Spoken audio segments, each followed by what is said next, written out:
Good morning, sir. Good morning.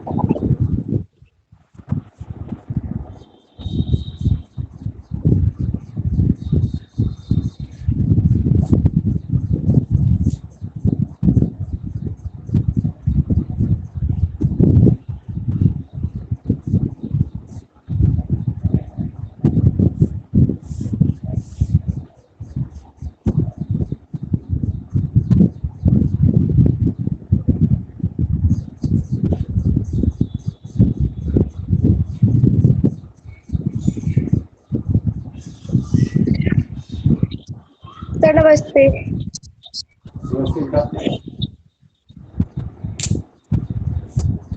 हो गई आपकी क्लास, हो गई उसकी संविधान की।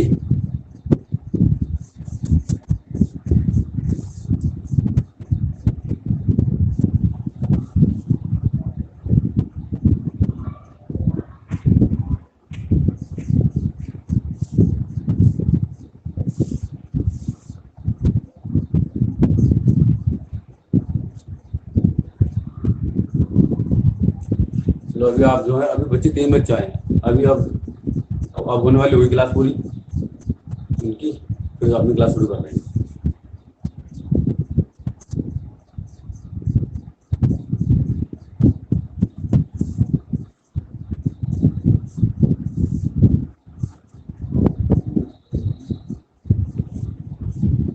ठीक।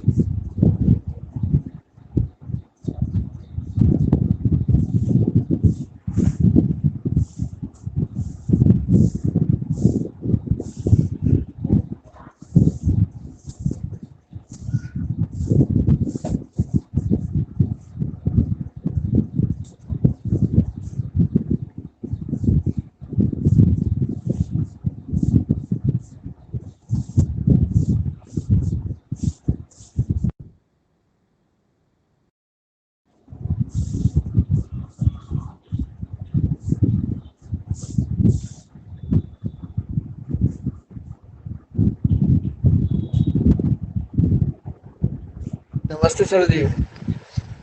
नमस्ते नमस्ते, भाई सब बढ़िया है। हाँ सर, अच्छे हैं सर। बीएड का पेपर है इसलिए सर हम क्लास ज्वाइन नहीं कर पा रहे थे सर आपकी। अच्छा, बीएड का एंट्रेंस था या उसका था? बीएड के पेपर थे अपने सर शायद। Sir UP BEd sir sir तैयारी कर रहे हैं सर। अभी पेपर 6 तारीख को है सर।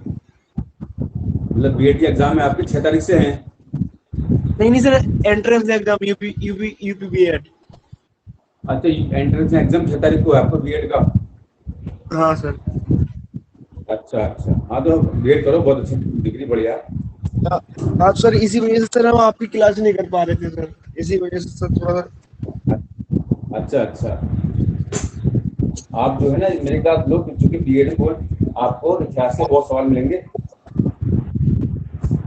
हाँ सर, इसीलिए अब ये राष्ट्रीय आंदोलन पूछता है उसमें, इसीलिए हमने अब देख देख करके हम आ रहे हैं कि कम से कम कुछ पढ़ाएंगे आपको, कम से ये कम कुछ तो आएगा।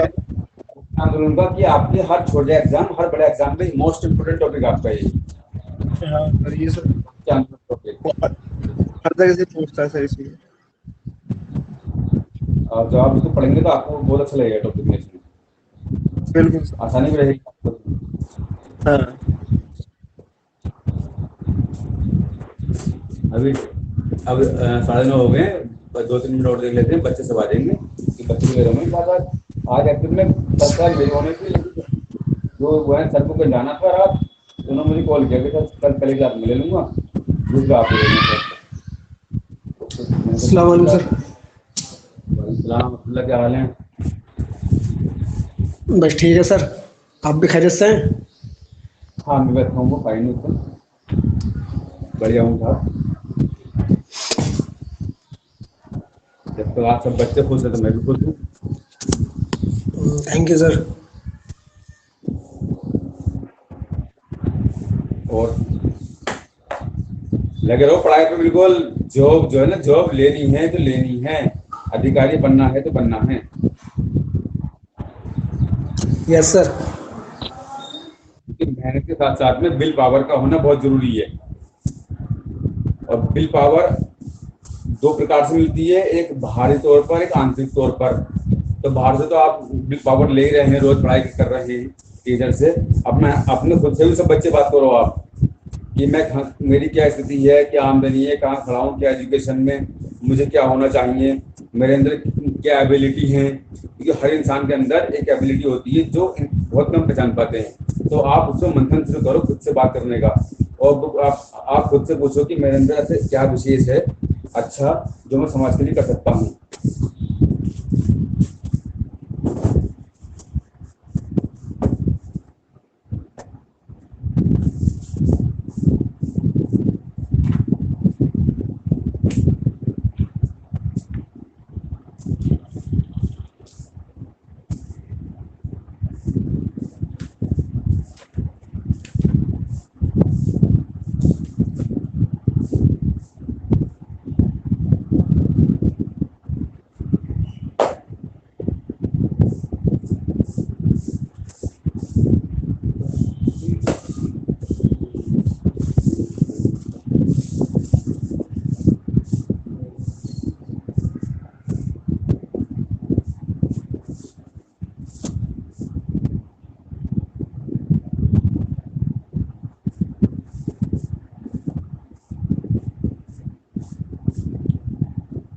अभी 9 बच्चे हो गए, 2-3 मिनट और देख लेते हैं, उसके बाद फिर पढ़ाई शुरू करते हैं।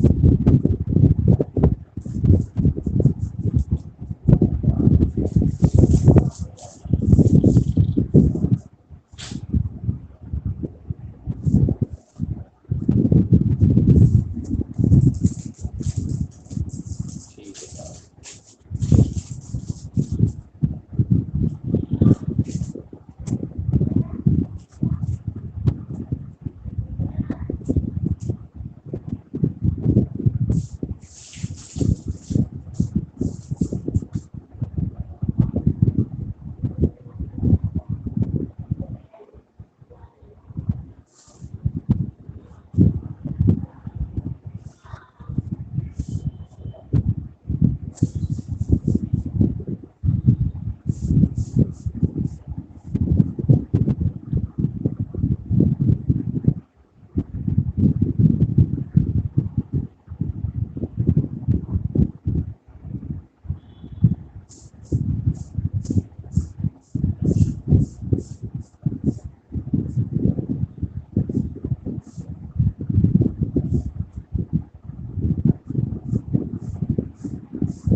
चलिए साहब अब हम शुरू करते हैं अपना।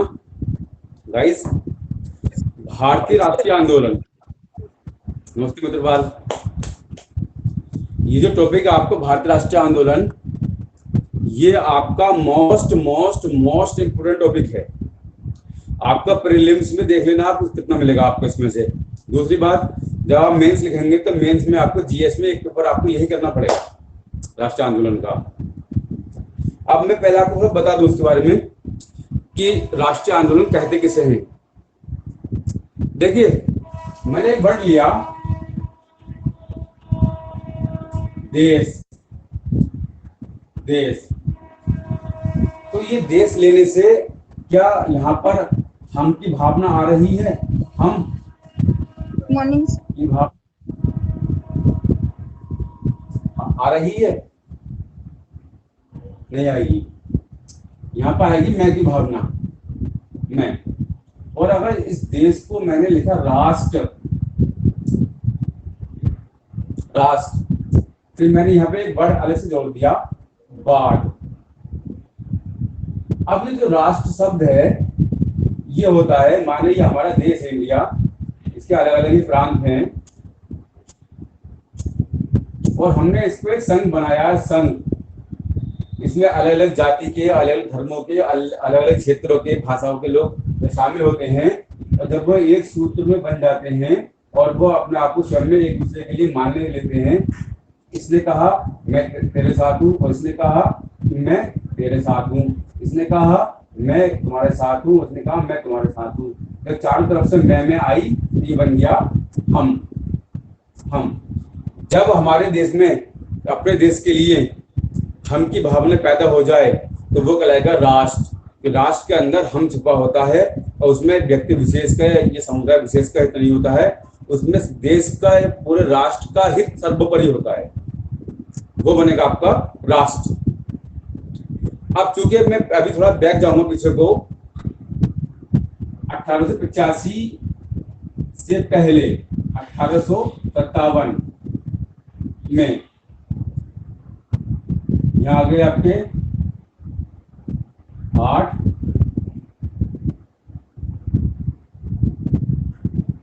यानी 28 वर्ष पहले, 28 साल पहले भारत में एक विद्रोह हुआ।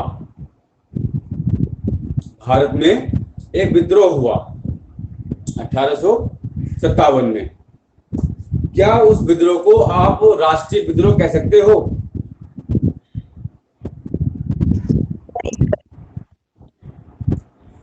देखिए, अगर आप कह सकते हो तो आप कह सकते हो, लेकिन मेरा जो पर्सनल व्यू है 1857 के विद्रोह को मैं कभी भी इसको राष्ट्रीय विद्रोह नहीं कह सकता। बिकॉज मेरे अपने तर्क हैं, आपके तर्क भी होंगे, क्योंकि आप यूपी की ऐसी तैयारी कर रहे हैं तो इस उम्र में आकर अपने तर्क बन जाते हैं, अपने अपने तर्क। मेरा तर्क ये रहता है, इसको एक केवल विद्रोह में कहता हूं कि हाँ ये विद्रोह था, लेकिन राष्ट्रीय विद्रोह नहीं था। क्योंकि जो भी लड़ रहा था, फॉर एग्जाम्पल, अगर अवध से लड़ाई चल रही थी अंग्रेजों की, तो अवध को बचाने के लिए अवध की जो शासिका थी बेगम हजरत महल, वो केवल अवध के लिए काम कर रही थी। अब उसमें आया मैं। अगर हमारी मर्दानी झांसी की रानी अगर लड़ाई लड़ रही थी तो वो बुंदेलखंड के लिए लड़ाई लड़ रही थी, ना कि पूरे भारत के लिए। यहाँ पे आ गया मैं, क्योंकि उधर दत्तक पुत्र पर बैंड लगाया गया था लॉर्ड डलहौजी के द्वारा, और दत्तक पुत्र माने गोद लिया हुआ पुत्र। तो उन्होंने लड़ाई करी कि दत्तक पुत्र जो है मेरा वारिस होगा और तो मेरे बाद गद्दी पर बैठेगा। लॉर्ड डलहौजी ने उसको मानने से इनकार कर दिया। वैसे ही आपका जो ये मुगल थे, मुगल जब तक ये एक दौर में बंधे रहे तो राष्ट्र बना रहा। 1803 के बाद में ये तय पाया कि अब आगे को जो भी मुगल बैठेगा गद्दी पर, दिल्ली के लाल किले को, और दिल्ली को जो 1803 ईस्वी में ब्रिटिश कंपनी ने अपने टेक ओवर कर लिया, फिर उन्होंने ये तय पाया कि अब जो भी दिल्ली की गद्दी पर बैठेगा मुगल, वो सम्राट नहीं कहलाएगा बिल्कुल भी, वो कहलाएगा क्राउन, बल्कि क्राउन भी मत कहो उसको, वो कहलाएगा शहजादा। शहजादा यानी सम्राट नाम से या बादशाह नाम से वो कभी नहीं बैठेगा। तो वहां पर हम की भावना खत्म हो गई। अब हमारे कुंवर सिंह, जगदीशपुर बिहार से वो लड़े, कुंवर सिंह, आपने बहुत बड़ा योगदान दिया, लेकिन वो अपने क्षेत्र के लिए लड़ रहे थे। रोहेलखंड, खान बहादुर खान, वो लड़ रहे थे अपने क्षेत्र के लिए, रोहेलखंड के लिए। अब आ जाइए आप अपना मुरादाबाद मंडल, मज्जू खान लड़ रहे थे अपने क्षेत्र के लिए। लियाकत अली लड़ रहे थे इलाहाबाद अर्थात वर्तमान प्रयागराज क्षेत्र के लिए। मौलवी अहमदुल्लाह वो लड़ रहे थे फैजाबाद के लिए।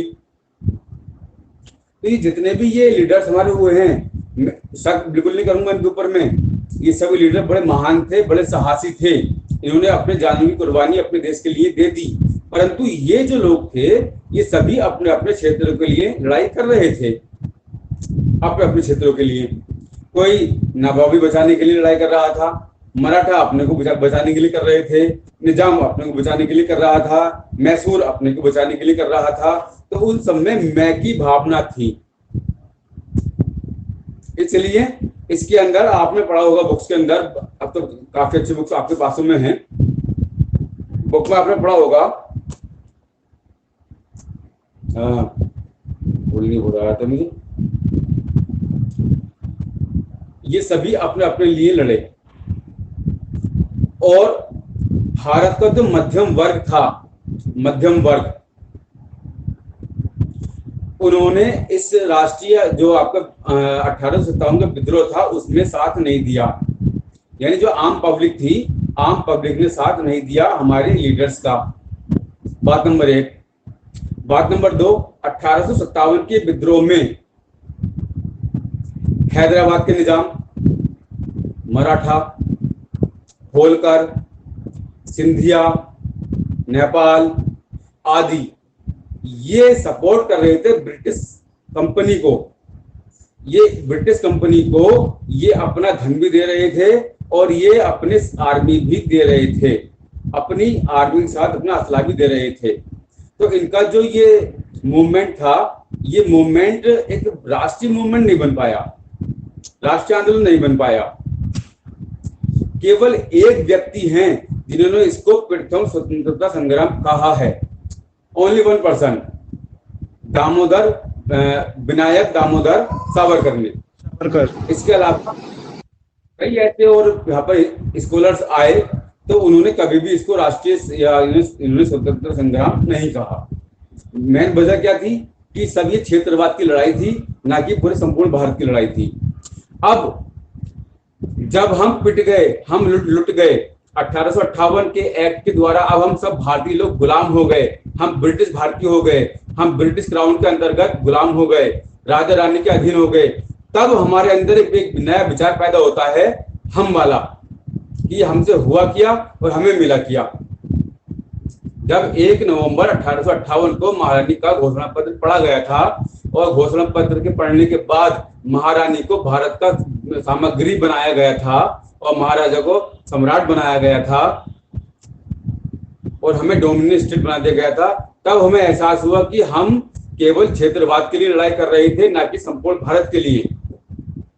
उसके बाद हमारे अंदर धीरे धीरे ये बात पनपने लगी, ये बात हमारे अंदर पनपने लगी और कई लीडर आए बात के जिन्होंने राष्ट्रवाद को बढ़ावा दिया, राष्ट्रवाद को। अब जब हम एक हुए, एक होने के बाद में हम लोगों ने ब्रिटिश के खिलाफ, एक मिनट, एक बच्चा और आया, उसको एनरोल कर दो बेटा जरा, क्योंकि ये लेट आते हैं फिर कहते हैं सर।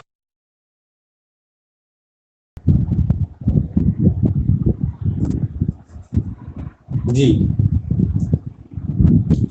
1857 से लेकर 1885 तक हमें धीरे धीरे ये बीच आ गए और हम बड़े बड़े वृक्ष बन गए, हम बड़े बड़े वृक्ष बन गए और अब हम अंग्रेजों से हम सीधी टक्कर लेने लगे, कुछ शांतिपूर्वक तरीके से, कुछ हिंसक कार्रवाइयों की तरह से। तो भारत में जो ब्रिटिश के खिलाफ हिंसक कार्रवाइयां बहुत बड़े पैमाने पर होने लगी। जब बड़े पैमाने पर कार्रवाई होने लगी और ब्रिटिश सरकार को लगने लगा कि अगर हमने भारतीयों को अपने पक्ष में नहीं लिया तो अब बहुत जल्द हमारा यहाँ से जो है बाहर निकलना मुमकिन हो जाएगा, बहुत जल्दी हो जाएगा हमारा यहाँ से निकलना। अगर इन भारतीयों में एकता पैदा हो गई तो अब हम चंद सालों में भारत के बाहर निकल सकते हैं। अभी क्या करते हैं, भारत के बड़े बड़े स्कॉलर, हिंदू स्कॉलर, मुस्लिम स्कॉलर, ईसाई स्कॉलर, सिख स्कॉलर, जो वास्तव में भारत के थे, बौद्धिस्ट हो, जैनिज्म वाले स्कॉलर हो, सब एक मंच पर आने लगे, एक मंच पर सभी आने लगे, एक साथ बैठने लगे और देश के लिए प्रयास करने लगे, सारे के सारे लोग। अब ब्रिटिश सरकार को ये डर हो गया कि अगर हमने इनको एक कर दिया तो हमारा तो यहाँ से रोटी पानी उठ गई, हमारी पावर खत्म। ब्रिटिश सरकार क्या करती है, ऐसी कंडीशन में तत्कालीन वायसराय लॉर्ड डफरिन, याद रखना नाम, लॉर्ड डफरिन, चाहे क्लास को जो है, क्लास को ये रिकॉर्डेड है, बाद में आप सुन सकते हो। लॉर्ड डफरिन और ए.ओ. ह्यूम, इन दोनों के मस्तिष्क में एक बात आई। लॉर्ड डफरिन ने बुलाया ए.ओ. ह्यूम को, जो सर क्लास रिकॉर्डिंग पे नहीं थी, अब हो गई। बड़े क्लास आपको रिकॉर्डिंग पे, मेरी तरफ से क्लास आपको रिकॉर्ड हो रही है। हाँ, मैं भूल गया, हाँ आ गया यार। जब आपका 1880 के बाद का समय आया, 1884 में एक संगठन बना ए.ओ. ह्यूम के द्वारा, भारतीय राष्ट्रीय संघ 1884 में बना। उसमें ये महसूस किया गया कि भारतीय लोग अब एक मंच पर आने लगे, अब इनको कैसे दूर करा जा। तो इनके पास सबसे बेस्ट पॉलिसी थी, इनके पास divide and rule policy, divide and rule policy. अब मैं इसका एक एग्जाम्पल दूंगा आपको। एग्जाम्पल मैं ऐसे दूंगा आपको, अभी भी हमारे भारत में कितने रेयर क्षेत्र हैं जहां पर गरीबी, भुखमरी, शिक्षा नहीं है, जहां पर भुखमरी बहुत है, गरीबी बहुत है और शिक्षा नहीं है। अगर आप कोई बच्चा, आप पढ़े लिखे बच्चा कोई भी वहां पहुंच जाए तो पूरा पूरा गांव आपका सम्मान में लगे रहता है, क्योंकि वो लोग ये जानते हैं कि ये पढ़ा लिखा है और ये हमसे ज्यादा काबिल है। यही तो है। आज आप किसी गांव चले जाओ जहां पर एजुकेशन कम हो, गरीबी हो, भुखमरी हो, और वहां आप चले जाओ तो आज भी समझेंगे आपको कि आप बहुत ज्यादा जिम्मेदार व्यक्ति हैं इस देश के, इस समाज के। आपकी रेस्पेक्ट करेंगे वो लोग, बहुत ज्यादा रेस्पेक्ट करेंगे आपकी वो लोग। आप इस बात को लेके जाइए आप 1880, 85 या 1858 के बाद की कंडीशन में। उस समय चंद लोग ही पढ़े लिखे थे, तो उन चंद लोगों की बात जो होती थी, अगर उन्होंने उस बात को पॉजिटिव वे में कह दिया तब मान लिया गया, नेगेटिव वे में कह दिया तब भारतीय द्वारा मान लिया गया। अब ऐसी कंडीशन में क्या होता है, लॉर्ड डफरिन जो है ए.ओ. ह्यूम को बुलाता है, जो एक ब्रिटिश अधिकारी है, रिटायर्ड, और उनसे वो एक वार्ता करता है कि भारत की जो जनता है वो अब एक होने लगी है, एक मुट्ठी में। अब उनके अंदर हम की भावना जागृत हो चुकी है, हम की भावना। और जहां पर हम आता है वहां आता है राष्ट्रवाद। राष्ट्रवाद पहले हम यूं थे, 1857 में अलग अलग बटे हुए थे इस तरह से, अब हम आने लगे, हम हो गया हमारे अंदर। अब इन्हें सरकार को घबराहट होने लगी, तो इन्होंने एक रास्ता निकाला डफरिन ने ए.ओ. ह्यूम के द्वारा कि इसका आपको समाधान निकालिए जिससे भारतीयों की एकता तोड़ी जाए। करा था हमारे गलत करने के लिए डिवाइड एंड रूल पॉलिसी की चाल खेली गई। उन्होंने चंद शिक्षित लोगों को इकट्ठा किया, उनका ब्रेन वॉश किया और उन्होंने एक पार्टी बनाई, भारतीय राष्ट्रीय कांग्रेस। आपका 28 दिसंबर 1885 को एक पार्टी बनाई। आज मैं आपको इसका पूरा लेक्चर दे रहा हूं, पहले लिखवाऊंगा मैं आपको बिल बोर्ड, सब बातें आपको समझाऊंगा, लिखवाऊंगा भी आपको पॉइंट टू पॉइंट सारा। लेकिन ये बताना बड़ा जरूरी हो रहा है आप लोगों के लिए राष्ट्रीय आंदोलन का, क्योंकि यूपीएससी क्लासेज है और मेन क्लासेज है, आपको एग्जाम बीट करना है, फिर आपको मेंस लिखना है, आपको इंटरव्यू फेस करना है। जब उन्होंने संस्था बनाई 28 दिसंबर 1885 ईस्वी को, तो उस संस्था में कुल 72 लोगों ने अपने मेंबरशिप ली और वो सब शिक्षित लोग थे। वो संस्था बनी ब्रिटिश सरकार के लिए सुरक्षा नली के रूप में, सुरक्षा नली के रूप में वो संस्था बनी। लाइक आपका परिवार है जिसमें चाचा, ताया, दादा सब एक साथ रहते हैं, तो उसके अंदर जिसका कद सबसे ज्यादा बड़ा होता है समाज के अंदर, तो समाज से कोई व्यक्ति उन्हीं को बुलाता है और कहता है कि आप हमारे ये काम करा दीजिए, तो जो कि आपके परिवार के लोग आपकी सारी बात मान लेंगे।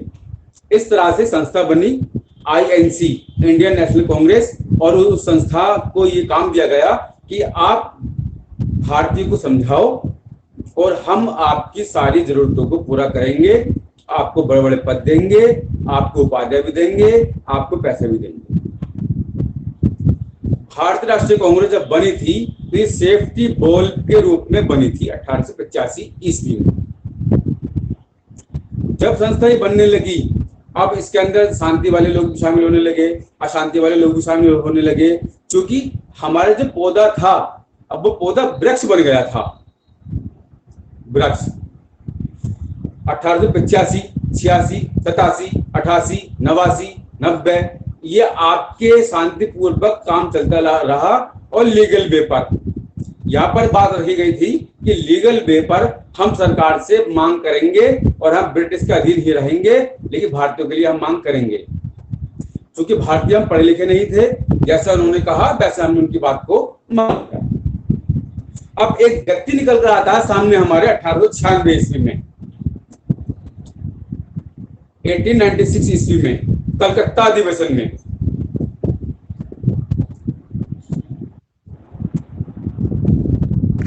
दादा भाई नौरोजी थे सर? जी दादा भाई नौरोजी थे सर? नहीं, वो तो साथ हैं। वो दरअसल में वो उदारवादी है, वो शांतिपूर्वक है। क्योंकि दादा भाई नौरोजी अगर अशांति के जनक होते, अशांति के जनक, तो वो कभी भी मेंबर पार्लियामेंट ब्रिटेन में नहीं बन पाते। हे महान, शक नहीं करूंगा किसी के ऊपर भी कि एक भी राष्ट्रीय आंदोलन के व्यक्ति पर शक की गुंजाइश जरा सी भी नहीं है, बिल्कुल भी नहीं है। लेकिन वो लीगल तरीके से देश के लिए काम करना चाहते थे सारे व्यक्ति, कि संवैधानिक तरीके से हमें अपने अधिकारों को लेना है, ये चाहते थे वो व्यक्ति। 1896 में एक व्यक्ति का नाम निकल कर आया, बाल गंगाधर तिलक, जिन्हें हम कहते हैं लोकमान्य बाल गंगाधर तिलक। उनके अंदर एक ज्वाला भड़क रही थी कि हम इतने वर्षों से अंग्रेजों से अपने अधिकार मांग रहे हैं और हमारे अधिकारों की सुनवाई नहीं हो पा रही है। खुद का उनका स्टेटमेंट है कि कब तक मांगोगे, आप तो ऐसे हो गए जैसे कि भैंस के आगे भीड़।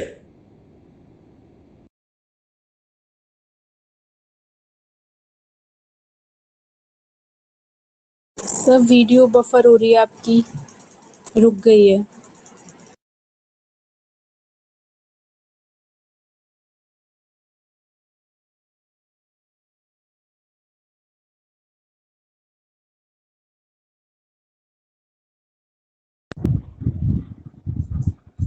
बिकॉज ये जो स्वराज वर्ड है, ये सब या तो है आपका दादा भाई नौरोजी ने ये वर्ड, लेकिन इसका इस्तेमाल करा था लोकमान्य बाल गंगाधर तिलक ने, जिन्होंने 1893 ईस्वी में गणेश महोत्सव शुरू किया बम्बई में, ताकि सारे हिंदू लोगों को एक मंच पर ला सकें।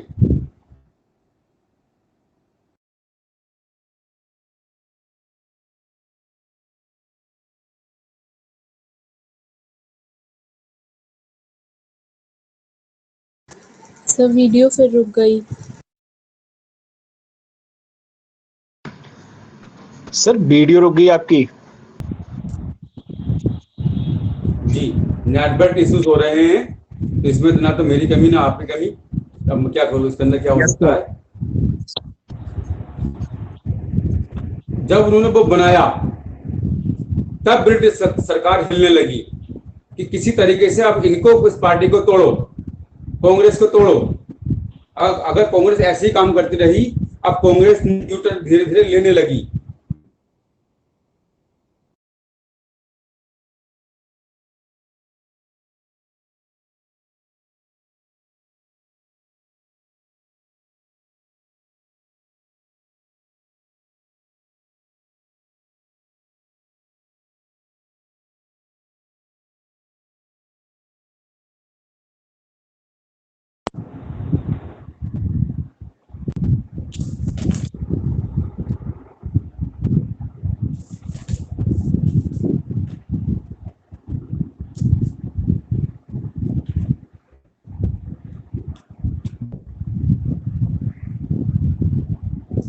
लॉर्ड कर्जन ने भारत के लिए बड़े महत्वपूर्ण कार्य किए हैं, लेकिन था तो ब्रिटिश, वो कभी नहीं चाहेगा कि हमारी सत्ता खत्म हो, तो उसने एक नीति खेली, डिवाइड एंड रूल पॉलिसी।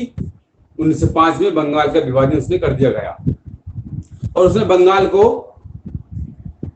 मुस्लिम बहुल क्षेत्र के रूप में और हिंदू बहुल क्षेत्र के रूप में कर दिया गया। उसने करा था हमें तोड़ने के लिए, लेकिन उसकी बदकिस्मती थी कि 1911 तक हम स्ट्रगल करते रहे और हम भारतीय हिंदू और मुसलमान, सिख हो, ईसाई, जैन हो, बौद्ध हो, हम सब एक साथ आ गए। तो हमें तोड़, हम एक साथ आएंगे।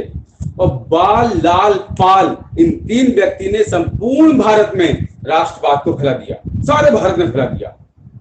अभी गांधी जी शामिल नहीं हुए इसके अंदर, क्योंकि गांधी जी अभी अफ्रीका में हैं। गांधी जी 1893 में अफ्रीका गए हैं, अभी वो अपने वहां पर कार्य कर रहे हैं गांधी जी। बाल, लाल, पाल ने जब देखा, उन्होंने राष्ट्रीय आंदोलन चलाया, स्वदेशी वस्तुओं का बहिष्कार, स्वदेशी वस्तुओं को अपनाओ और विदेशी वस्तुओं का बहिष्कार कर दो। और वारेंद्र घोष ने बंगाल में इस आंदोलन को चिंगारी लगा दी, आग दे दिया इस बात को। अब धीरे धीरे ब्रिटिश समझने लगे कि अब कांग्रेस भी हमारे एंटी होने लगी, कांग्रेस भी हमारे एंटी होने लगी।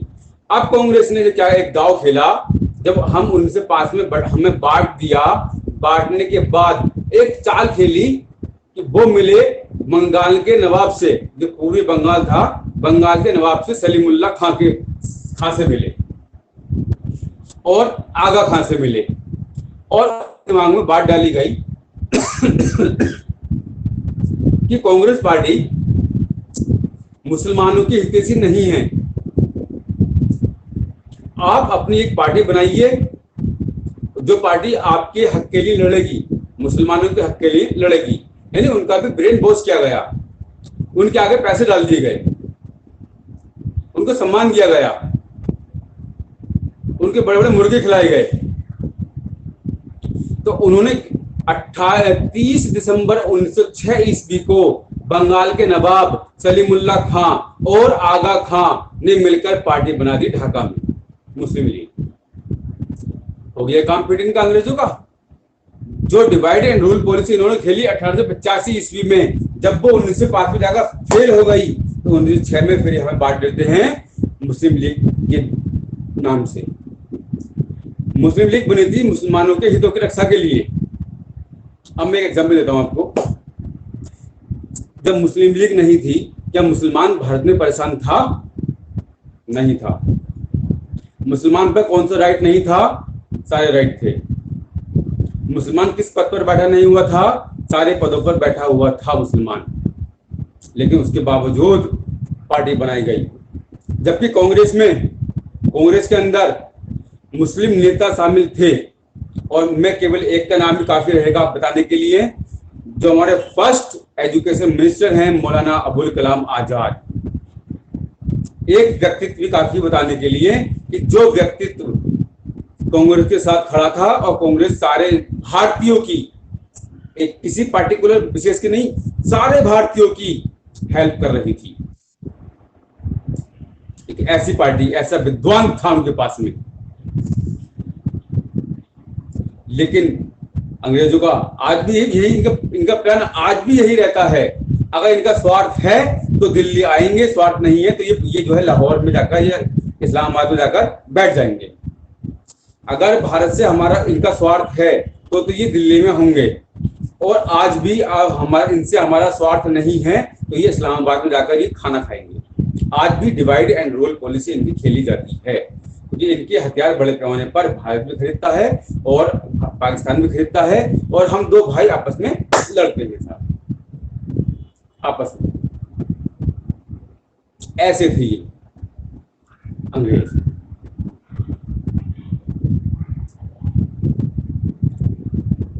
अब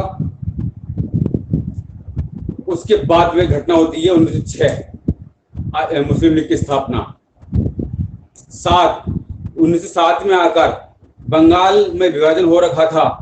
उस विभाजन पर बाल लाल पाल कह रहे थे कि इनसे कार्रवाई करो, क्योंकि 200 साल के कार्यकाल में, कुछ कंबरती 200 साल के कार्यकाल में कभी भी 2 लाख से ज्यादा ब्रिटिश भारत में नहीं रहे, कभी भी। ये कहते थे हम तो करोड़ों में हैं, अगर हम इनको मारेंगे तो ये तो बहुत जल्दी भाग जाएंगे निकलकर। लेकिन 1907 ईस्वी में इनकी बात को नहीं माना गया। सूरत अधिवेशन हुआ 1907 ईस्वी में, और उसके अंदर कांग्रेस का डिवाइडेशन हो गया 2 रूपों में, एक उग्रवादी दल, एक उदारवादी दल, एक गरम दल, एक नरम दल। गरम दल में 3 नाम, बाल लाल पाल महत्वपूर्ण, और उधर आपके दादा भाई नौरोजी, फिरोज शाह मेहता, गोपाल कृष्ण गोखले और आपके व्योमेश चंद्र बनर्जी, ये मोतीलाल नेहरू, पंडित मोतीलाल नेहरू, ये थे। बट गए। जब बटे कमर टूट गई कांग्रेस की कि unity is the best policy. Unity बहुत बड़ी चीज है। यूनिटी ने बड़े बड़े काम करा लिए वर्ल्ड के अंदर। और अगर मुझे मौका मिला इंटरनेशनल रिलेशनशिप पढ़ाने का आप लोगों को, तो बताऊंगा कि वहां पे यूनिटी से क्या काम हुआ, कैसे कैसे काम हुए हैं। बढ़ गए साहब, बड़ा दुख हुआ एक व्यक्ति को, एक लेडी को बड़ा दुख हुआ बढ़ने का। उसका नाम थी श्रीमती एनी बेसेंट। तो श्रीमती एनी बेसेंट थी तो आयरलैंड की नेता, बट वो भारतीय हितों के लिए काम करती थी। बल्कि मैं कहूँ भारतीय हित भी मैं उनको ना कहूँ, वो काम करती थी न्याय के लिए, न्याय हित में, सामाजिक हित में। तो सामाजिक हित में उसने भारत का बहुत काम किया है। एक बोल्ड, एक आयरन लेडी थी वो, कि विदेशी धरती पर आकर अपने ही लोगों से लड़ाई कर रही है, हमारे लिए, इंडियंस के लिए लड़ाई कर रही है। ये ऐसी घटनाएं हुई जिन घटनाओं के द्वारा हमारे अंदर कभी राष्ट्रवाद कम होता, कभी बढ़ता, कभी कम होता, कभी बढ़ता। अब 1905 की घटना ने हमारे अंदर राष्ट्रवाद को 100% भर दिया। अब मैं पहले इसके एक पूरा प्रारूप उसका बोर्ड पर, वो प्रारूप आप कॉपी करेंगे, फिर उसके अनुसार मैं आपको पढ़ाने की कोशिश करूंगा। और जब समझ में नहीं आएगा आपके, वो आप मुझसे पूछना।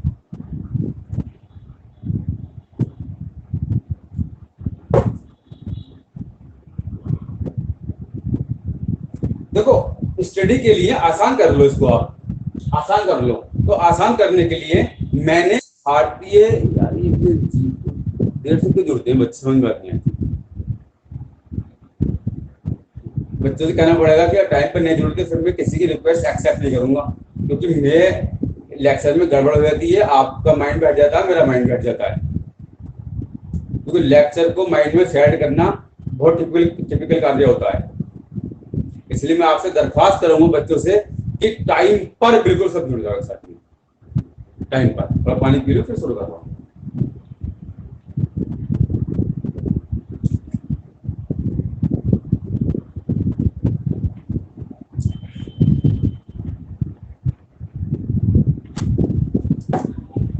देखिए, मैंने भारतीय राष्ट्रीय आंदोलन को 3 भागों में डिवाइड कर लिया।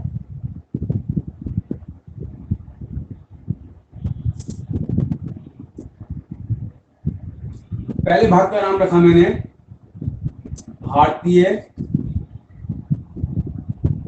राष्ट्रीय आंदोलन का प्रथम चरण। बोर्ड पे दिख रहा है आप लोगों को? जी सर। Yes sir. दिख रहा है। वो दिखेगा, आप देखो। आपको भारतीय राष्ट्रीय आंदोलन का प्रथम चरण। दूसरा मैंने लिखा भारतीय राष्ट्रीय आंदोलन का द्वितीय चरण। भारतीय राष्ट्रीय आंदोलन का द्वितीय चरण।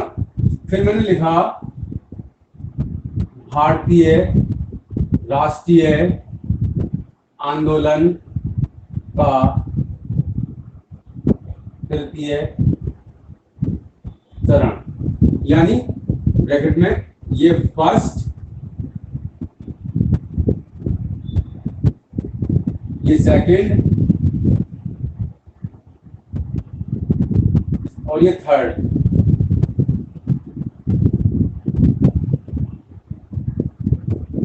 मैंने इसको इसमें डिवाइड कर लिया, फर्स्ट सेकंड थर्ड। आपका 1885 से लेकर 1905 ईस्वी तक का जो समय है, यह आपका आता है भारतीय राष्ट्रीय आंदोलन का पहला चरण, प्रथम चरण।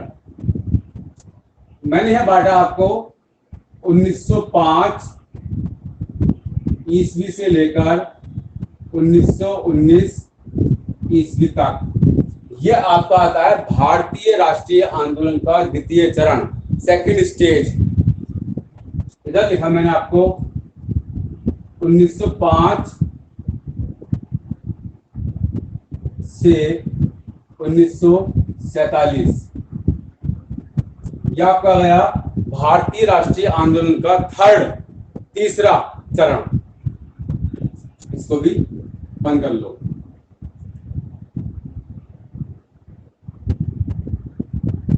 थर्ड 1919 से होगा ना सर ये 1905 दोनों जगह थोड़ी ना होगा। सर? 1919 होगा सर, थर्ड वाला सर। ये बेटा आपका 1919 है, 1919। 1885 से 1905 और 1905 से 1919, 1919 से 1947 ईस्वी तक, ईस्वी तक।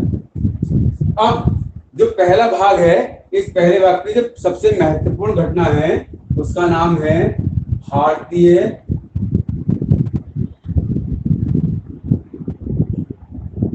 राष्ट्रीय कांग्रेस की स्थापना।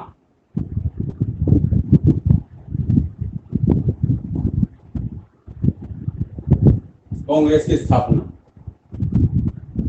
इसका जो मुख्यतः है, क्योंकि एग्जाम में आपसे वो ये पूछता है कि प्रथम चरण की घटना को क्या कहा जाता है, दूसरे चरण की घटना को क्या कहा जाता है। तो यहाँ पर जो घटना घटित हुई है उसको है उग्रवादी या राष्ट्रवादी या क्रांतिकारी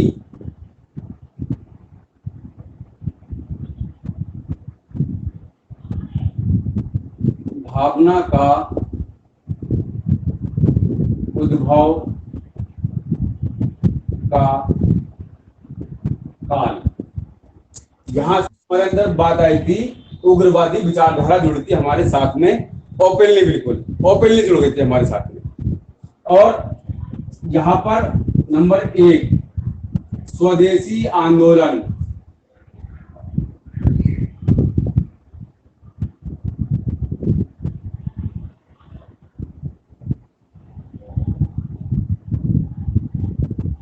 की शुरुआत। नंबर 2 विदेशी वस्तुओं का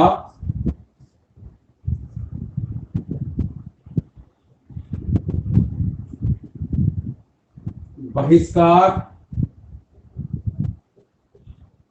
आंदोलन की शुरुआत।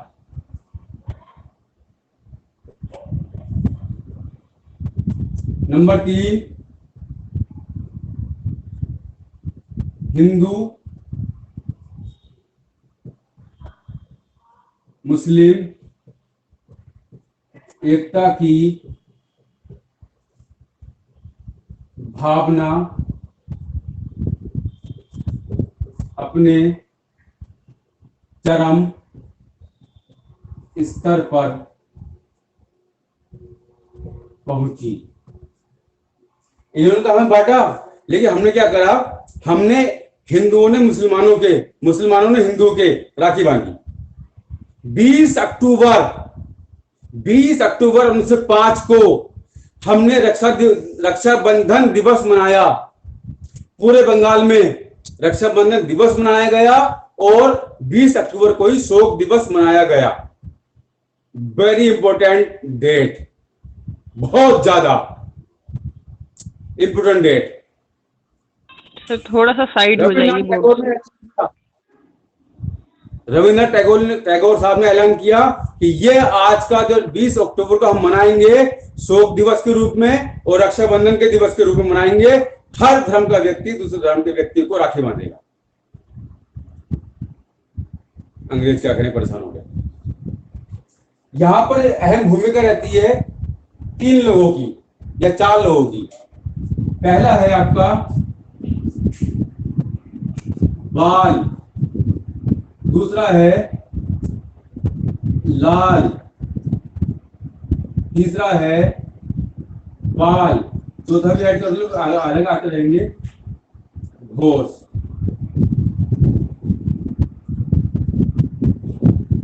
बाल, गंगाधर तिलक, लाला लाजपत राय, विपिन चंद्र पाल,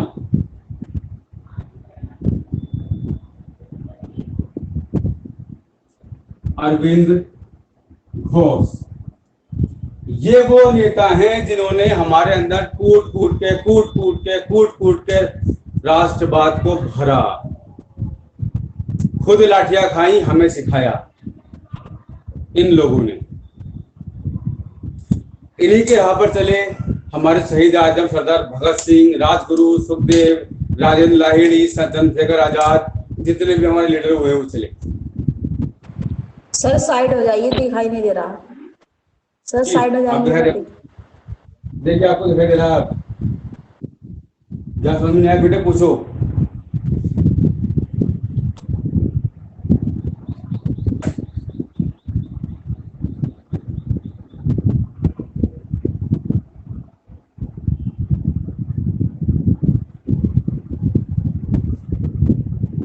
अभी अगर छोटा व्हाइट बोर्ड है, बड़ा व्हाइट बोर्ड आप दूंगा इसके ऊपर में लगे तो और मुझे आसानी होगी आपको बताने में।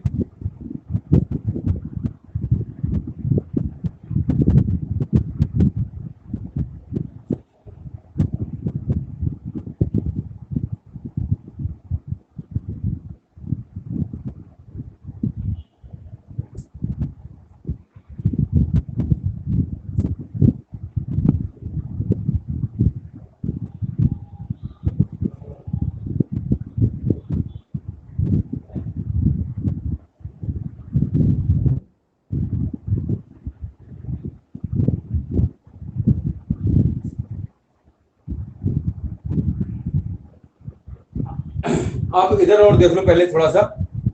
यहां पर 1919 में, क्योंकि 1915 ईस्वी में, मैं काली को उसको जरूर लिखना भी है, देखो मैं यहाँ पे लिख रहा हूँ, एक नोट बना रहा है। 1915 ईस्वी में महात्मा गांधी भारत आए।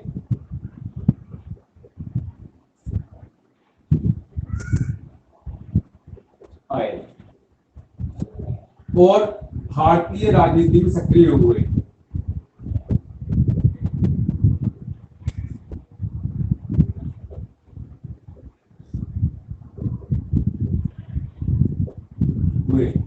अब 1915, 1916, 1917, 1918 यहां तक बात कर बताता हूं पहले आपको गांधी जी की।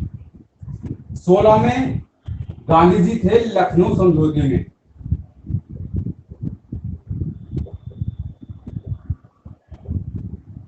डिटेल्स की मैं आपको बाद में बताऊंगा। 17 में गांधी जी ने किया चंपारण आंदोलन। फिर 1918 में आपने किया अहमदाबाद मिल मजदूर आंदोलन।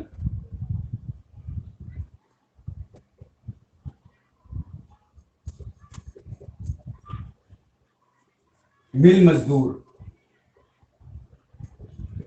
और 1918 में आप शामिल हुए खेड़ा किसान आंदोलन में।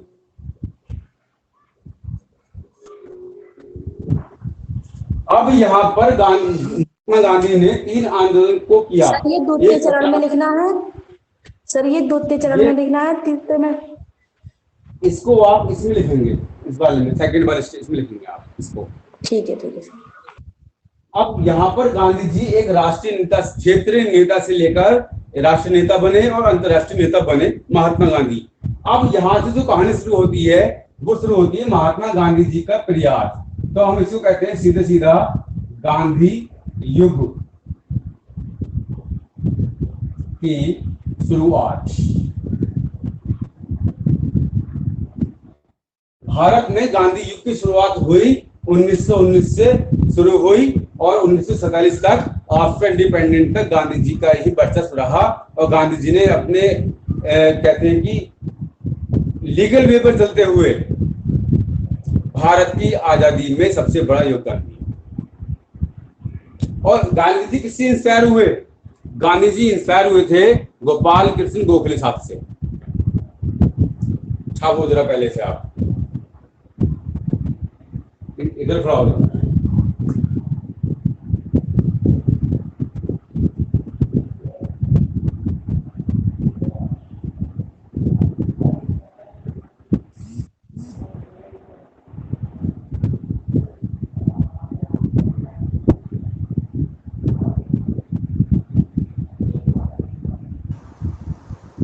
सर ये 1916 1917 में लखनऊ समझौता नीचे दिखाई नहीं दे रहा है, ऐसा बता दीजिए।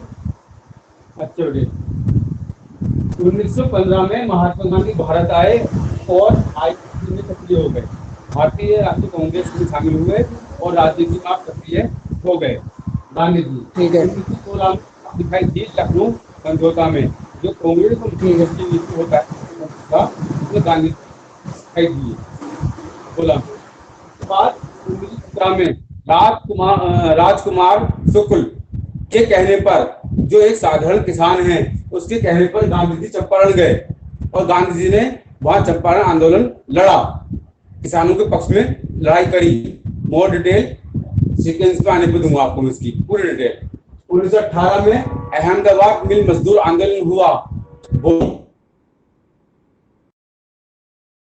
साराभाई राणा जो एक कपड़ा मिल के मालिक हैं, वो गांधी जी को इसमें लेकर आते हैं और गांधी जी इसमें इंटरफेयर करते हैं। आखिरकार गांधी जी इसमें जीत जाते हैं और 20 की जगह 35% बोनस मिलता है मजदूरों को। वो पूरी बात आएगी सामने आपके। अब 1918 में ही जैसे ही आंदोलन खत्म हुआ, गांधी जी का तुरंत खेड़ा में अकाल पड़ गया। गुजरात में अकाल पड़ा, लगभग 90% लोगों की खेती नहीं हुई अकाल पड़ने पर। अब ब्रिटिश सरकार ने क्या किया? ब्रिटिश सरकार ने आदेश निकाला कि हमें हमारा वार्षिक लगान दिया जाए किसानों को।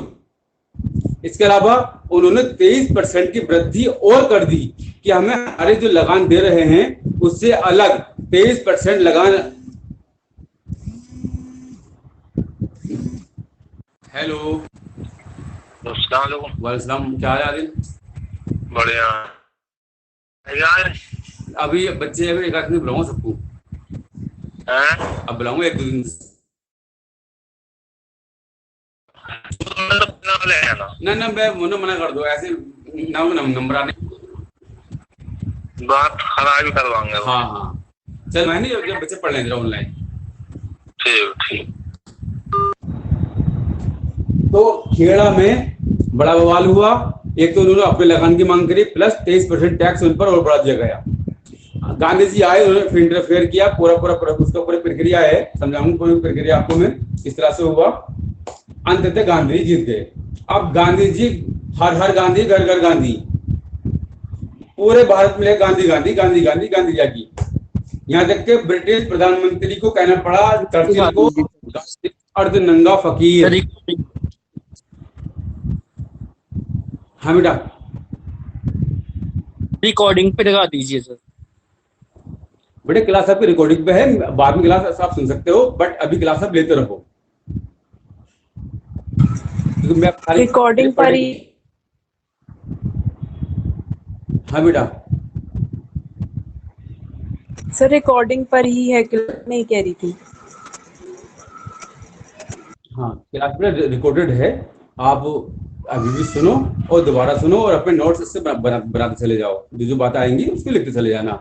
अगर अभी नहीं लिख पाओगे ज्यादा तो बाद में दोबारा क्लास देख लेना।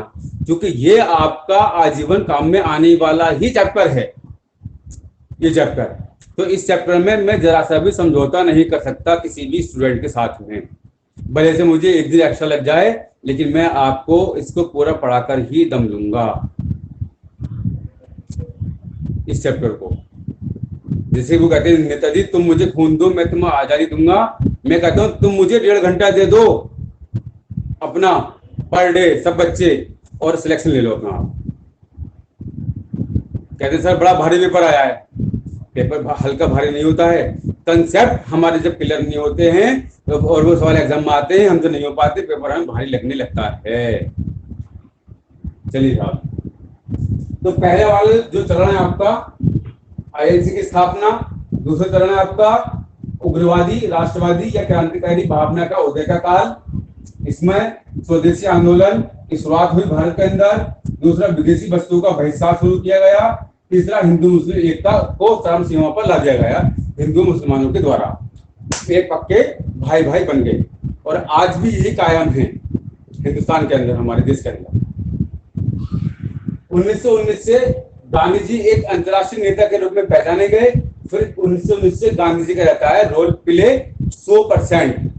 तो 1919 से 1947 तक का काल को पूरा गांधी के नाम से जाना जाता है, और मेरा पर्सनल व्यू भी यही रहता है कि गांधी जी के नाम से जाना जाना चाहिए, क्योंकि सारा योगदान नेता सारे हैं, लेकिन जो सबने आगे रखा गांधी जी को आगे रखा। खिलाफत मूवमेंट हुई। खिलाफत मूवमेंट क्या थी? एक मुसलमानों के लिए थी। अगर गांधी जी चाहते कि मैं हिंदू हूं या मैं एक व्यक्ति विशेष हूं, वर्ग विशेष हूं, तो गांधी जी क्यों साथ देते मुसलमानों को हिंदुस्तान में? मोहम्मद अली जोहर, शौकत जोहर को क्यों साथ देते? क्यों खिलाफत कमेटी के अध्यक्ष बनते? क्योंकि गांधी जी अपने सभी भारतीयों से बहुत ज्यादा प्रेम करते थे, उनके अंदर हम की भावना थी, और गांधी जी विदेशी कल्चर भी फॉलो कर चुके थे। जब उन्होंने भारतीय कल्चर देखा तो वो हमारे कल्चर की तरफ को आए Gandhi ji was the is the father of nation of India. उस समय भी फादर थे, आज भी फादर है हमारे, वो राष्ट्रपिता है हमारे, वो इस राष्ट्र के फादर हैं महात्मा गांधी। अब इतना आपको समझ में आया नहीं आया, कल ये बताऊंगी। जी सर। Yes sir. सर आज की क्लास बहुत इंटरेस्टिंग है। बेटा सर, आपको बहुत समझ में आनी बढ़िया चाहिए, आपके पढ़ाई समझ में आनी चाहिए, तब तो मेरा टीचर होना जरूर सही है, वरना फिर मैं टीचिंग छोड़ दूं, पढ़ाई नहीं पढ़ा पाएगा आपको। जी सर।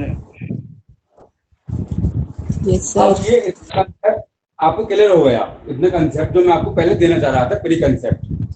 अब आप एक हेडिंग बनाइए आप कि भारत में राष्ट्रवाद का उदय, केवल पहले हेडिंग बनाइए, ये बातें शुरू करूंगा उसके बाद में, क्योंकि एक हर बात पे एक सिस्टम होता है और सिस्टम के तहत ही पढ़ाई हमारी आसान हो जाती है। भारत में राष्ट्रवाद का उदय, क्योंकि अभी मैंने आपसे बात कर रही थी 1857 से 1885 के बीच की, तो उन बातों को अब मैं आपको लिखा दे दूं, वो बातें थी कौन कौन सी। इसमें लिखेंगे आप कि 1857 के विद्रोह के पश्चात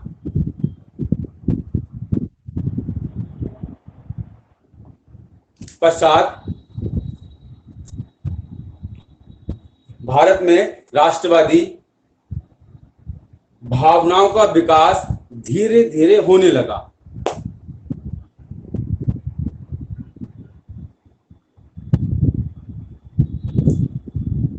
धीरे धीरे होने लगा, बिकॉज एक साथ एक दिन में तो पौधा नहीं बनेगा, पेड़ समय लगेगा, तो धीरे धीरे हम आगे बढ़ने लगे राष्ट्रवाद की तरफ को, हम की भावना की तरफ को। इस दौर में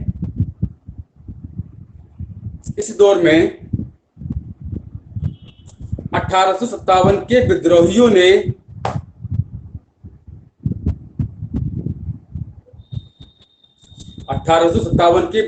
ने भारतीय जनमानस में नायकों ब्रैकेट में हीरो ब्रैकेट में लिखो हीरो। यानी आप कोई फिल्म देखते हो, उसको कोई हीरो होता है, एक विलन होता है, तो ये हमारे बन गए नायक, प्रेरणा, हीरो का स्थान प्राप्त कर लिया।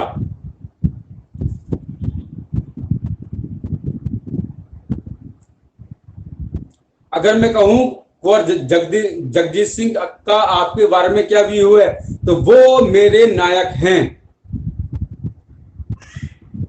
लियाकत अली के बारे में आपकी क्या सोच है? वो मेरे नायक हैं। झांसी की रानी के बारे में क्या सोच है आपकी?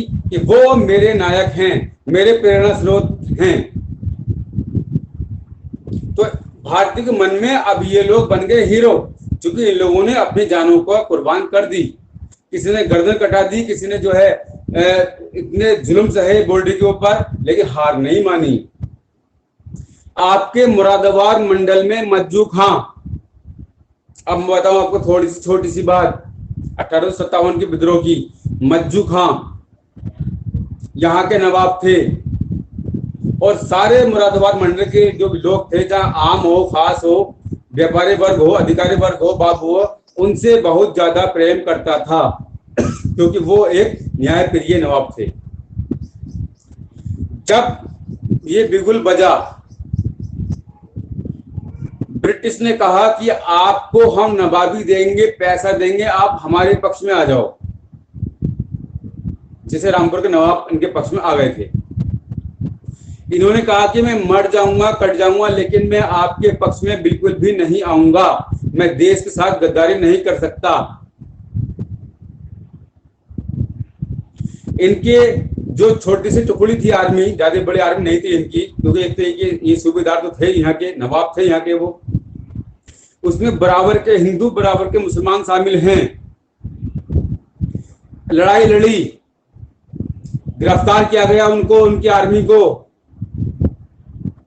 थाना गल शहीद नाम सुना आपने? थाना गल शहीद, थाना कटघर नाम सुना है आपने? मुरादाबाद में सुना है।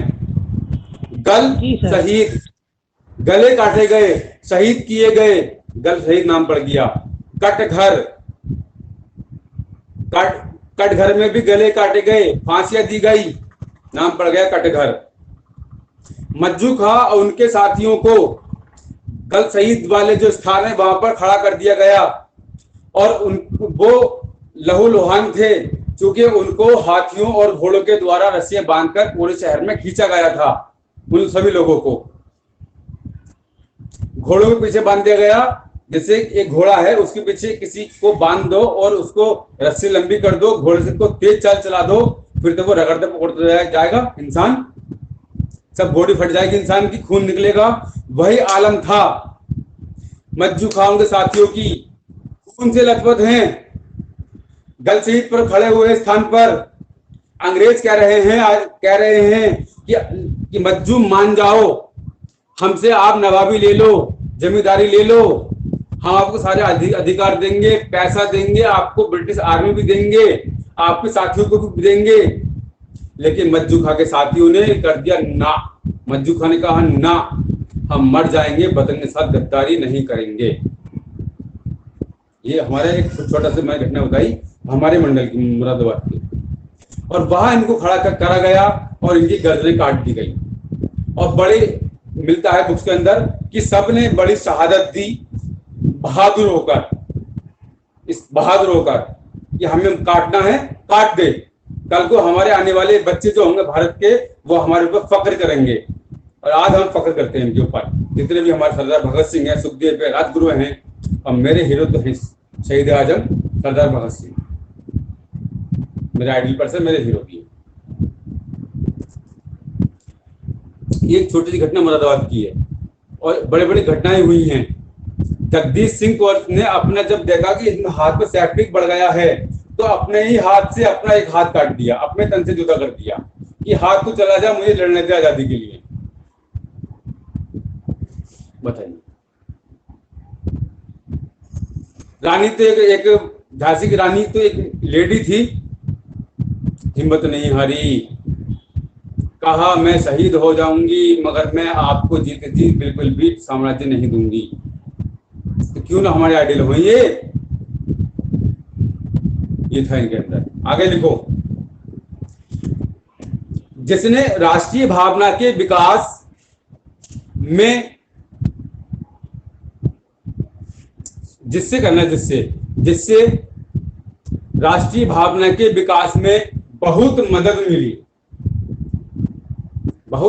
मिली।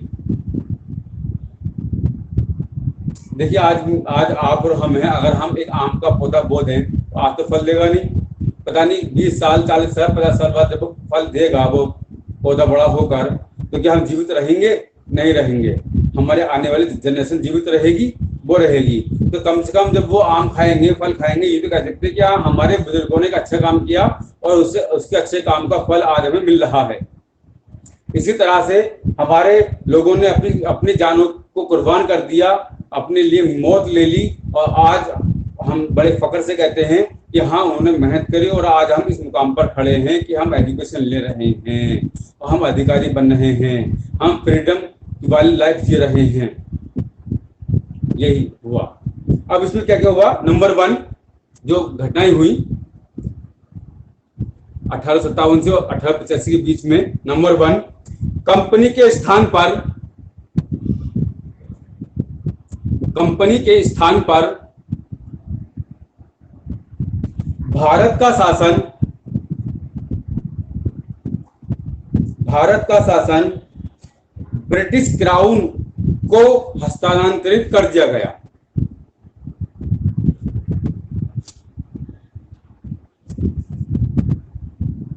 ब्रिटिश क्राउन को हस्तांतरित कर दिया गया, यानी एक्ट आया था आपका इंडियन काउंसिल एक्ट 1858, जो 1 नवंबर 1858 को पढ़ा गया। उसके द्वारा भारत से कंपनी का अंत कर दिया गया और शासन सीधे तौर पर महाराजा महारानी के यहाँ पर हो गया, डायरेक्टली शासन हो गया उनका,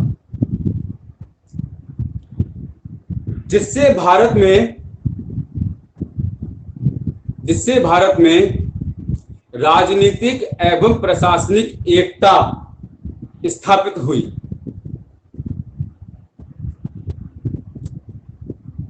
जिससे भारत में राजनीतिक और प्रशासनिक एकता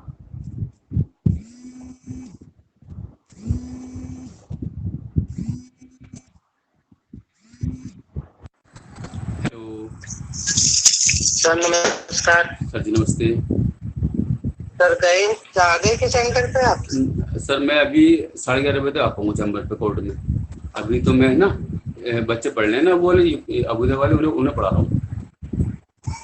अच्छा ठीक है। हाँ, उनको 11:30 तक आएंगे? 11 बजे तक क्लास रहेगी, 11:30 तक मैं पहुंचाऊंगा चैम्बर पे। अच्छा अच्छा ठीक है। ठीक है। तो हमें 2 उपलब्धि मिली। एक तो हम राजनीतिक तौर पर और प्रशासनिक तौर पर हम इकट्ठा होने लगे, तो ये 2 बातें यहाँ पर स्थापित हो गई। पॉइंट नंबर 2, भारत में प्रेस की स्थापना हुई।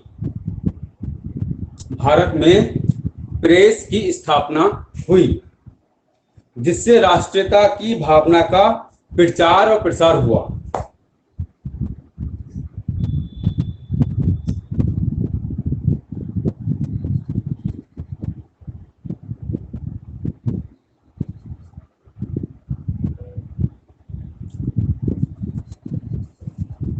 अगला पॉइंट, अनेक भारतीय बुद्धिजीवियों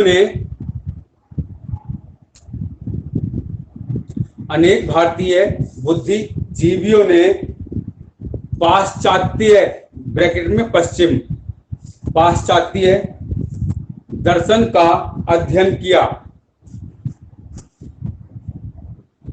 पाश्चात्य दर्शन का अध्ययन किया, जिससे उन्होंने भारतीयों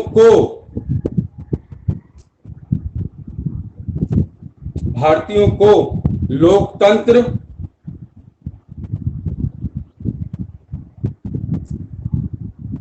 मानवाधिकार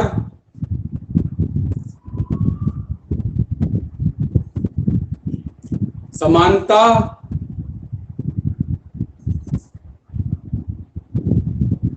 बंधुत्वता यानी भाईचारा, बंधुत्वता और स्वयं शासन मानवाधिकार की और मानवाधिकार के आगे से बोल दीजिए। मानवाधिकार, कोमा समानता,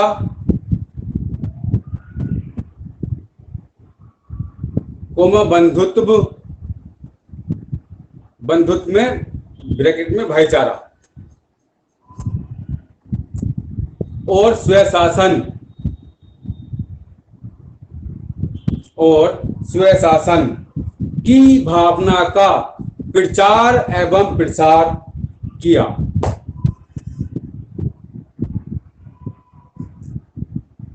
यानी जब हमारे बुद्धिजीवियों ने जब दूसरा दर्शन पढ़ा, पश्चिमी दर्शन पढ़ा, तो उन्होंने पाया उस दर्शन में भाईचारा, लोकतंत्र, समानता, स्वशासन।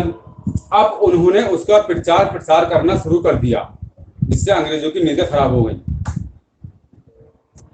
आगे बढ़ो, अगला पॉइंट, सर विलियम जोन्स।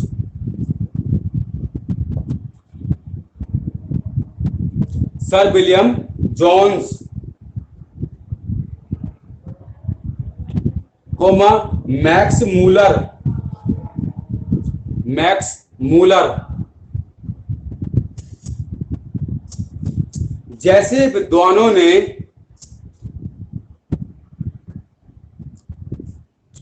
विद्वानों ने अपने अनुसंधानों से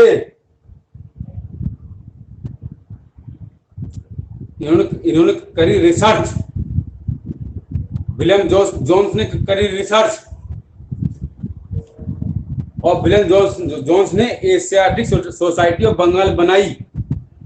उसमें लगभग 1.5 लाख पुस्तकों का संग्रह किया गया। उसमें सर आपकी आवाज चली गई थी, अनुसंधानों के बाद बोल दीजिए। हाँ, अनुसंधान के बाद में ब्रैकेट में लिखना रिसर्च, रिसर्च। विलियम जोन्स ने एशियाटिक सोसाइटी ऑफ बंगाल की स्थापना करी कलकत्ता में, जिसमें 1.5 लाख से अधिक पुस्तकें उसमें रखी गई, और जिसमें भारतीय बुद्धिजीवियों को और विदेशी बुद्धिजीवियों को आमंत्रित किया गया और बड़े पैमाने पर बुक्स पढ़ी गई वगैरह, जिससे एक नया कॉन्सेप्ट निकल कर आया। से प्राचीन भारतीय गौरव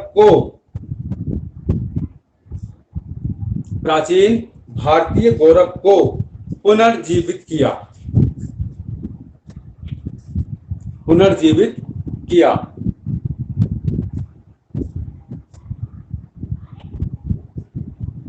यानी मैक्स मूलर ने, विलियम जोन्स ने इंडियन कल्चर पढ़ा, इंडियन साहित्य को पढ़ा, और विलियम जोन्स ने एक लाइब्रेरी बनवाई सोसाइटी के माध्यम से कम 1.5 लाख से ज्यादा बुक्स रखी गई। अब उन बुक्स को पढ़ा तो गया होगा। पहले तो स्टडी का एक माध्यम होता था, पत्रिका या बुक्स, अब तो वो सारे माध्यम पढ़ने के। आज सोशल मीडिया है, मैं आपके साथ में हूं, ये भी सोशल मीडिया है आपका एक। तो पहले बुक्स माध्यम था, और उन लोगों ने उनको पढ़ने में इंटरेस्ट लिया, और भारत की जो सभ्यता थी उसको पुनर्जीवित किया। तो इन दो व्यक्तियों का नाम, सर विलियम जोन्स और मैक्स मूलर, को कहा जाता है भारतीय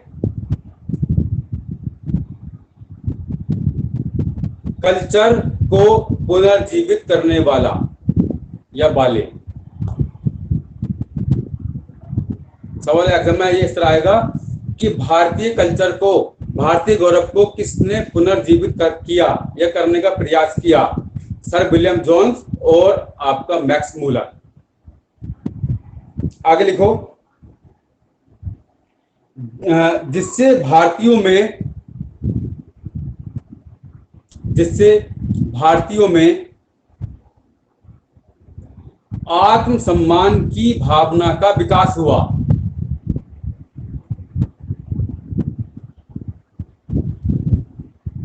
आत्मसम्मान की भावना का विकास हुआ।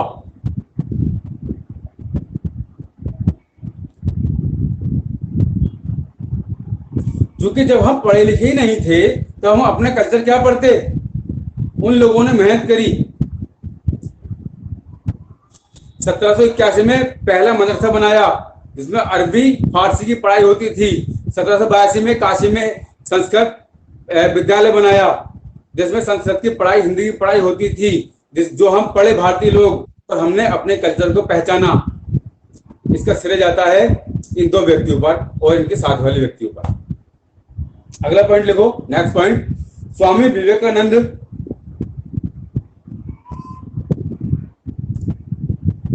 राजा राम मोहन राय, दयानंद सरस्वती, श्रीमती एनी बेसेंट आदि ने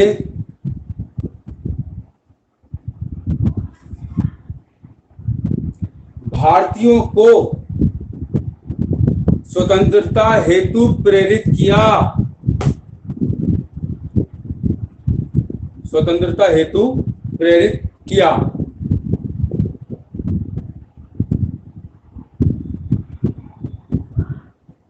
अब कैसे किया? 1893 ईस्वी में शिकागो में हुआ था सर्वधर्म सम्मेलन पूरे वर्ल्ड का। उसमें भारतीय नेतृत्व किया था स्वामी विवेकानंद ने। और जब वो वहां गए, जो कि आप तो सादे कपड़े पहनने वाले थे और एक थैला टांगने वाले थे, क्योंकि हम भारतीय लोग अपनी विद्वानता को दिखाते नहीं है, हम तो सिंपल वे में रहते हैं भारतीय लोग। जब वो वहां पहुंचे तो उनका बोलने का पहला दिन था, लेकिन वहां के अमेरिकी जो स्कॉलर थे उन्होंने उनको बोलने के लिए तीसरा दिन दिया और उनको वस्त्र देखकर उनकी मजाक बनाई कि ब्लडी फूल, ये इंडिया से आया है, क्या है इंडिया? कुछ नहीं है इंडिया, बेकार है हमारे सामने। क्योंकि वो सूट बूट में थे और कलम लगी हुई थी। हम भैया, हम तो सन्यासी आदमी है भारत के, हम तो एक उच्च जीवन जीते हैं शालीनता के साथ में। लेकिन जब उनको बोलने का समय आया तो उन्होंने पहले सेंटेंस मुंह से क्या बोला, सुनिए सेंटेंस को आप, कि मेरे अमेरिका के प्यारे बहन भाइयों और बहनों, मेरे अमेरिका के प्यारे भाइयों और बहनों, मैं आपका स्वागत करता हूं और मैं आपको धन्यवाद देता हूं कि आपने मुझे और मेरे देश को इनवाइट किया और मुझे आने का निमंत्रण दिया। पहला स्टेटमेंट। दूसरा स्टेटमेंट दिया आपने कि समस्त वर्ल्ड के सभी लोगों को का मैं स्वागत करता हूं, मैं उनका अभिनंदन करता हूं। जब ये बात आपने कही, जितने स्कॉलर बैठे थे, मुस्लिम स्कॉलर, हिंदू स्कॉलर, ईसाई स्कॉलर, सारे स्कॉलर, आवाजें गूंजने लगी, तालियों में जय जयकार होने लगी। अरे, और जो दो अमेरिकी थे वो स्कॉलर, वो सिर झुका के नीचे हो गए कि हमने गलत आदमी को छेड़ दिया।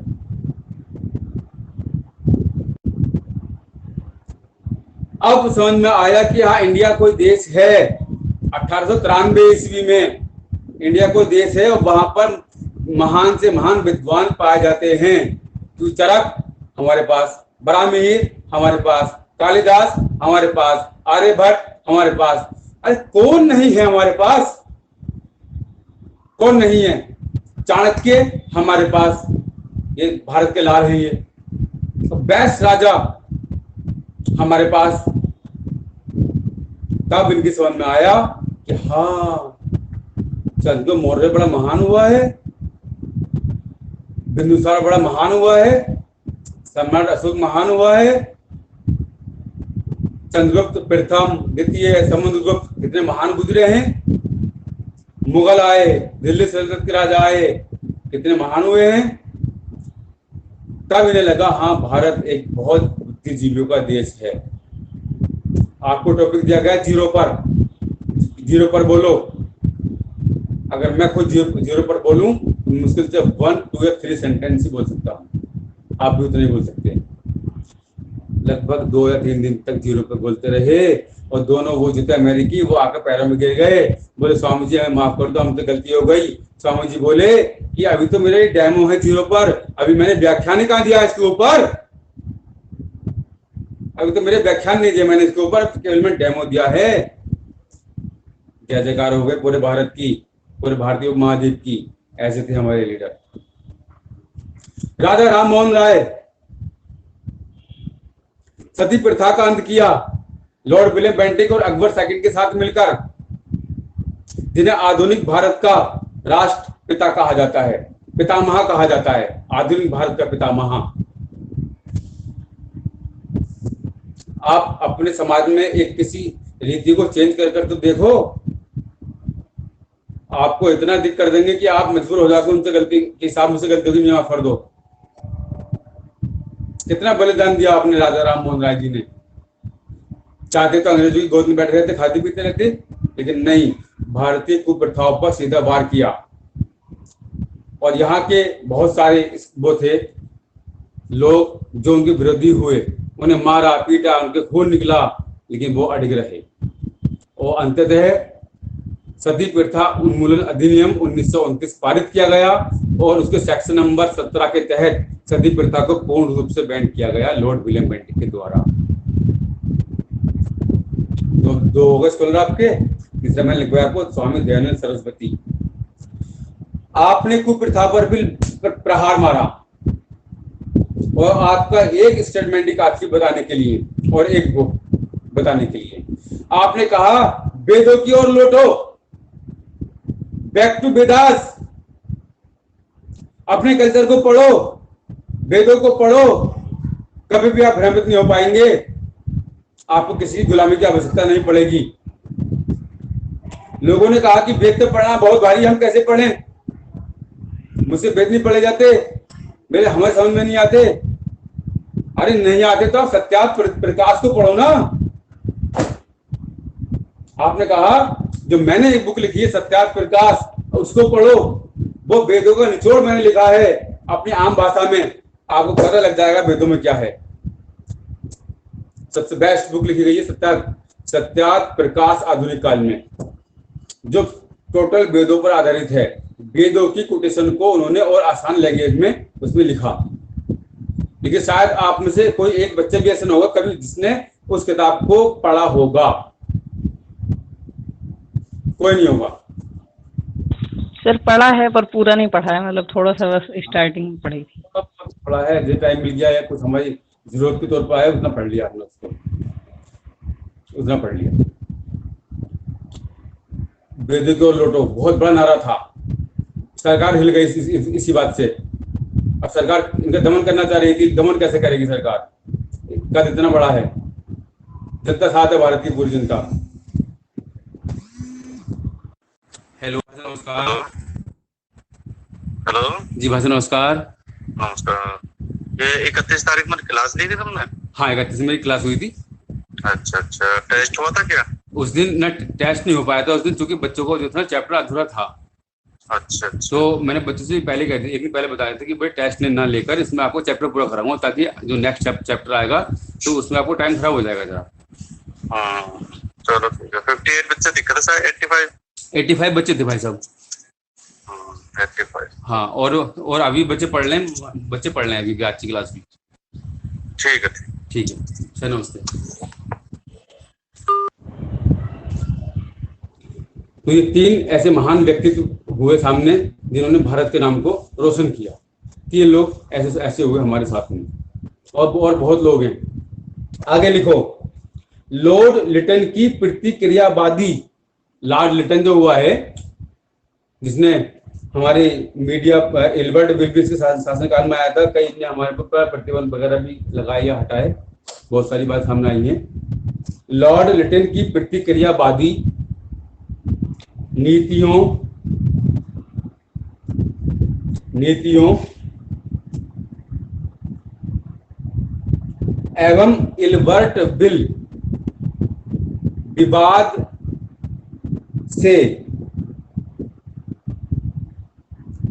से सर हेलो सर जी सर एल्बर्ट बिल तो रिपब्लिकन में आया था सर।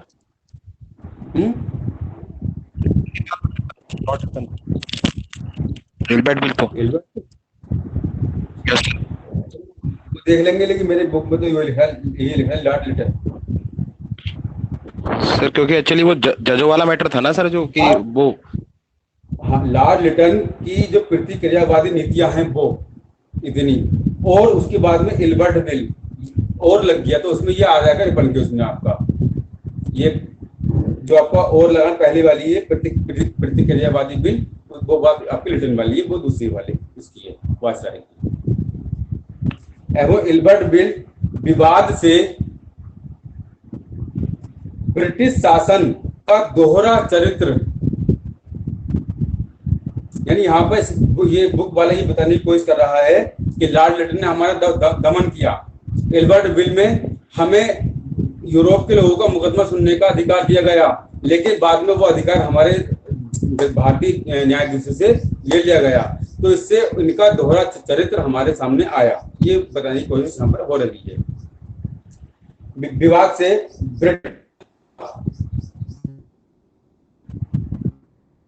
ब्रिटिश शासन का दोहरा चरित्र सबके सामने,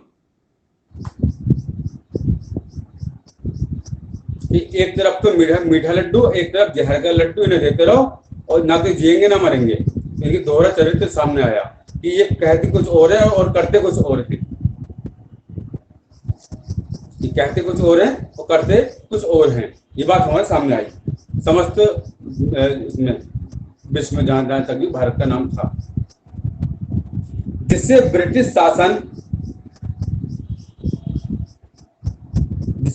शासन विरोधी भावना तेजी से फैली।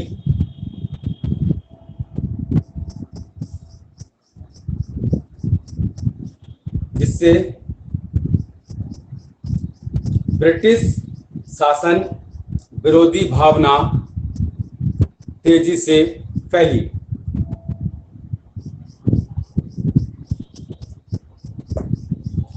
अगर लिखो स्पेन, दक्षिणी अफ्रीका,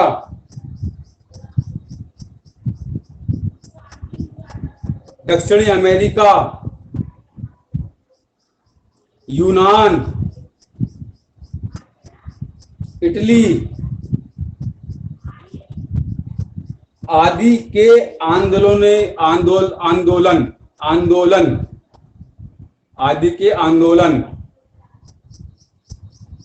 अब उसमें ना पे और लगा लो, आंदोलनों हो जाएगा ये, आंदोलनों ने भी भारतीयों को बहुत प्रभावित किया,